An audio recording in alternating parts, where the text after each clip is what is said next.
గౌతమ్ గారు, మనం చూసినాం తెలంగాణ సాధించుకున్న తర్వాత 10 ఏళ్ల కాలంలో పూర్తి స్థాయిలో దక్షిణ తెలంగాణను సస్యశ్యామలం చేసేందుకు పాలమూరు రంగారెడ్డి ప్రాజెక్టును ప్రతిష్టాత్మకంగా చేపట్టడమే కాదు 95% పైగా పనులను పూర్తి చేసిన పరిస్థితి, రిజర్వాయర్లను పూర్తి చేశారు, పంప్ హౌస్లను కూడా పూర్తి చేసిన సందర్భం కూడా ఉంది.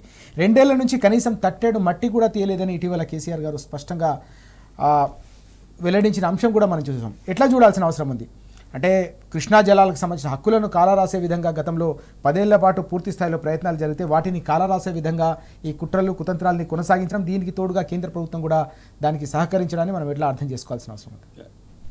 సీతారామరాజు గారు, ఈరోజు కేసీఆర్ గారు మాట్లాడిన ప్రతి మాట అక్షర సత్యం. అంటే తెలంగాణ ప్రజలకు సంబంధించి ఒక డైవర్షన్ చేయడానికి, వాళ్ళ ఆలోచనలు పక్కకు మార్చడానికి రకరకాల జిమ్మిక్లు చేస్తూ ఉన్నారు. 95% పూర్తి అయిన పాలమూరు రంగారెడ్డి ప్రాజెక్టుకు 1000 కోట్ల రూపాయలు కేటాయిస్తే ఈరోజు 2 సంవత్సరాల్లో ఏం కేటాయించడం అనే దానికి సమాధానం లేకనే కదా ఈరోజు శివమెత్తినలాగా ఇష్టం వచ్చినట్లు మాట్లాడుతున్నది, పిచ్చి పిచ్చి ప్రేలాపనలు చేస్తుంది. నిజంగా ప్రజల పట్ల నీకు అంకిత భావం ఉంటే తెలంగాణ ప్రజల పట్ల ఆ 5% ఎందుకు పూర్తి చేయలేదో చెప్పు, నీకు వచ్చిన ఇబ్బంది ఏందో చెప్పు. 2 సంవత్సరాల నుంచి లక్షల కోట్ల రూపాయలు అప్పు చేసినావు కదా, చేసిన అప్పు ఎక్కడికి పోయిందో చెప్పు. నువ్వు కొత్తగా ఒక ఇటుకేసినావా చెప్పు. ఇవన్నీ నీకు అవసరం లేదు. కానీ ప్రశ్నించిన తెలంగాణ ప్రజల ప్రయోజనాల్ని ఆశించి ప్రశ్నించిన కేసీఆర్ గారి మీద, కేటీఆర్ గారి మీద ఇష్టం వచ్చినట్టు అవాకులు చవాకులు పెరగడం నీకేం ఉపయోగం? దేనికి కూర్చున్నావు ఆ సీట్లో? ఏ ప్రయోజనాల కోసం కూర్చున్నావు? మాకు అర్థం కావట్లేదు అనుకుంటున్నావా? అంటే నిన్న ఏదో ప్రజల ఆశపడి కొంత నీకు ఓటేసి ఈరోజు ముఖ్యమంత్రి చేశారు కదా, నీకు అర్హత ఉందా ముఖ్యమంత్రి స్థాయి? మాటల్లో కానీ, చేతల్లో కానీ, ఆలోచనలో కానీ ఎక్కడైనా అర్హత ఉందా? అర్హత ఉండే పరిస్థితేనా? 95% పూర్తి చేసిన ప్రాజెక్టులో నువ్వు వెంటనే 5% పూర్తి చేయడానికి, తెలంగాణ ప్రజల ప్రయోజనాలని పూర్తి చేయడానికి నువ్వు వెంటనే నడుము కట్టాలి కదా. ఎందుకు కట్టలేవు అని చెప్పేసి మేము ప్రశ్నిస్తాము. ఎందుకు చేయలేవు? అది ఒకటే కాదు, అనేక ప్రాజెక్టులు ఈరోజు ఏదైనా పెండింగ్ ఉంటే దాన్ని పూర్తి చేయడానికి ఎందుకు ప్లాన్ చేయలేదు? 2 సంవత్సరాలు అయింది. హైదరాబాద్ సిటీలో విపరీతమైన ట్రాఫిక్ పెరుగుతూ ఉంది. దానికోసం ఏం చేసినావు? నువ్వు ఎట్లయినా ప్రాజెక్టుల గురించి పట్టించుకోలేవు. అభివృద్ధి గురించి ఏమైనా పట్టించుకున్నావా? ఎక్కడా పట్టించుకోలేని పరిస్థితి. ఈరోజు చాలా ప్రమాదమైన పరిస్థితి ఏర్పడుతూ ఉంది. రాజుగారు, నేనేమంటున్నానంటే ఆంధ్ర పాలకుల మీద ఇక్కడ నీకంత ప్రేమ ఉంది కదా, అదేవిధంగా కొంతమంది చాలా మంది కూడా అంటే తెలంగాణలో ఉంటూ తెలంగాణ ప్రయోజనాల్ని తీసుకుంటూ తెలంగాణ ఏదైతే ప్రభుత్వం ఇస్తున్న అన్ని రకాల వెసులుబాటును వాళ్ళు అవకాశం తీసుకున్నా కూడా కొద్దిమంది చంద్రబాబును తిట్టడం ఏందని చెప్పేసి మాట్లాడుతున్న పరిస్థితి. ఎందుకు తిట్టారండి? ఎందుకు తిట్టరు? మొత్తం పాలమూరుని ఆనాడు దత్తత తీసుకున్న బాబు గారు ఆ జిల్లాకి ఏం చేసిండ్రు? ఎన్ని టీఎంసీలు కేటాయించారు? ఈరోజు 20 టీఎంసీలు కేటాయించారు, లేకపోతే ఆయన కాలంలో అంటే అది సరిపోతుందా? పాలమూరు రంగారెడ్డికి కావాల్సిన నీటి కేటాయింపు ఎంత? వాళ్ళ ప్రయోజనాలు నెరవేరాలంటే ఎంత కేటాయించాలి? ఇవన్నీ అవసరం లేదా? మన తెలంగాణ రాష్ట్రానికి ఎప్పుడెప్పుడు ఏ రకంగా బాబు గారు అడ్డుపడ్డారో ప్రతి విషయం ప్రాజెక్టు గురించి జూన్ 11 ఎట్లా అడ్డుకున్నాడు, కేంద్రానికి లెటర్లు రాస్తామని చెప్పేసి అనేక సమాచారం ఉంది మనకు. జూన్ 11, 2015 పాలమూరు రంగారెడ్డి డిండి ప్రాజెక్టులు ఆపాలని చెప్పేసి లెటర్ రాస్తాడు కేంద్రానికి. అదేవిధంగా ఆగస్టు 1, 2015 నాడు పాలమూరు రంగారెడ్డి ప్రాజెక్టులు ఆపాలని చెప్పేసి. అదే నవంబర్ 11, 2015 లోపభూయిష్టంగా ఉంది కల్వకుర్తి ప్రాజెక్టు కేటాయింపులు ఇవన్నీ అని చెప్పేసి దానికి వ్యతిరేకంగా లెటర్ రాశాడు. ఫిబ్రవరి 8, 2016 మళ్ళీ పాలమూరు రంగారెడ్డి డిండి ప్రాజెక్టు పనులు ఆపాలి, కంప్లీట్గా ఆపేసాయలే, ముందు కొనసాగడానికి వీల్లేదని చెప్పేసి నిర్ద్వందంగా సెంట్రల్ గవర్నమెంట్కు లెటర్ రాసిండు. ఏప్రిల్ 24, 2016 పాలమూరు రంగారెడ్డి డిండి ప్రాజెక్టు పనులు తక్షణమే ఆపాలి, ఇంకా మళ్ళీ ఈ లెటర్లో ఖచ్చితంగా ఆపాల్సిందే, లేదు కుదరదని చెప్పేసి ఇంత దారుణమైన మాటలు మాట్లాడుతుంటే ఇటువంటివి చాలా ఉన్నాయి. ఇవి లెటర్లతో సహా ఉన్నాయి. ఏదో మేము క్రియేట్ చేసినవి కాదు. కేసీఆర్ గారు ఏదో మీ మీద మాట్లాడాలని కాదు, ఈ రాష్ట్రంలో ఉంటూ ఈ రాష్ట్ర ప్రయోజనాలను ఆశిస్తూ తీసుకుంటూ మీరు ఆంధ్ర పాట పాడడం ఏంటి? ఆ రోజు కేసీఆర్ గారు చేసిన తప్ప? నేను దయచేసి ఆంధ్ర ప్రజలు నేను అడుగుతున్నా, ఇక్కడ వలస వచ్చి ఉన్న వాళ్ళందరూ కూడా మేము 2014 దాకా ఒక రకంగా చూసినాం, 2014 తర్వాత మిమ్మల్ని ఇక్కడి వాళ్ళుగా చూసినాం. కానీ మీరు ఇప్పటికీ కూడా మేము లేదా రేవంత్ రెడ్డికి అనుకూలంగానే ఉంటాము, వాళ్ళ ప్రయోజనాలని తాకట్టు పెడుతున్న రేవంత్ రెడ్డికి మేము అనుకూలంగా ఉంటామని అంటే ఇది కుదరదు. మీరు ఇక్కడ ఉన్నారు, ఇక్కడ ప్రయోజనాలను తీసుకుంటున్నారు.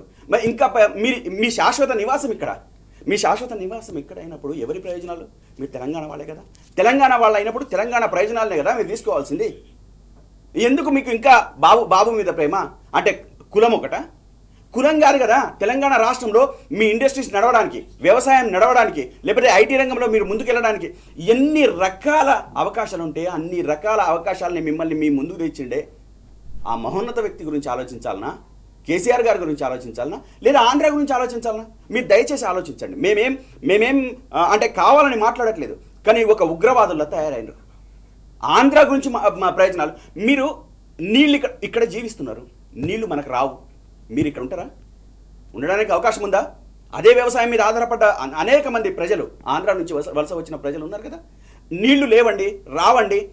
అదే మన పాలమూరు, రంగారెడ్డి, నల్గొండ, లేకపోతే మిగతా ప్రాంతాలకు మనకు రావు నీళ్లు. మీ వ్యవసాయం ఎక్కడికి పోద్ది? ఆలోచించాల్సిన అవసరం లేదా? ఎందుకు మీకు ఇంత దారుణమైన ఆలోచనలు? ఇప్పటికీ కూడా మీరు తెలంగాణ ప్రజలుగా కొనసాగట్లేదా? మీరు మానసికంగా ఇంకా ఆంధ్రలోనే ఉన్నారా? శారీరకంగా మాత్రమే ఇక్కడ ఉన్నారా? మీరు ఆలోచించండి.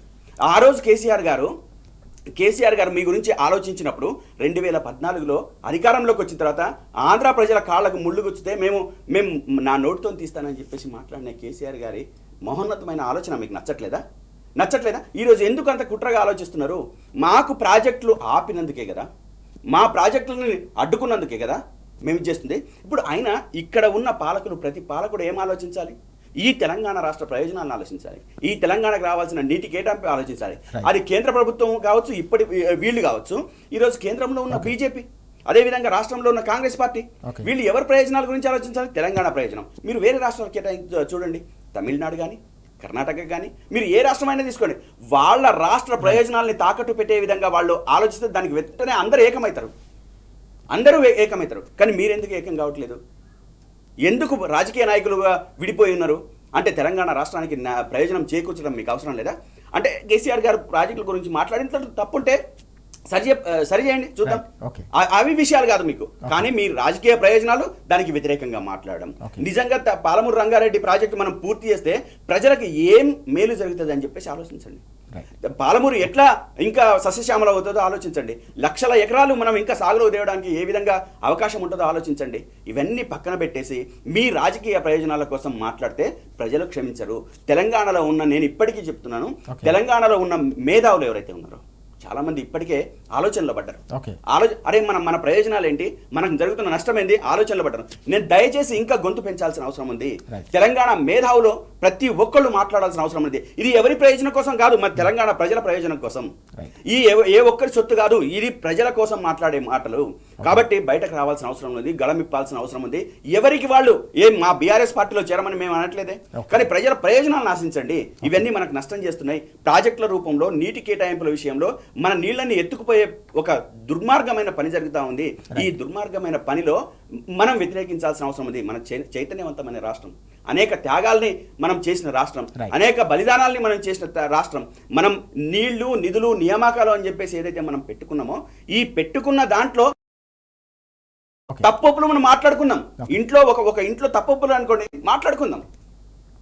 కానీ మన ఇంటినే తగబెడితే కేసీఆర్ గారు స్పష్టంగా చెప్పారు, నీ జేబులో ఉన్న రూపాయి గుంజుకుంటే ఊరుకుంటావా అని చెప్పేసి మాట్లాడింది.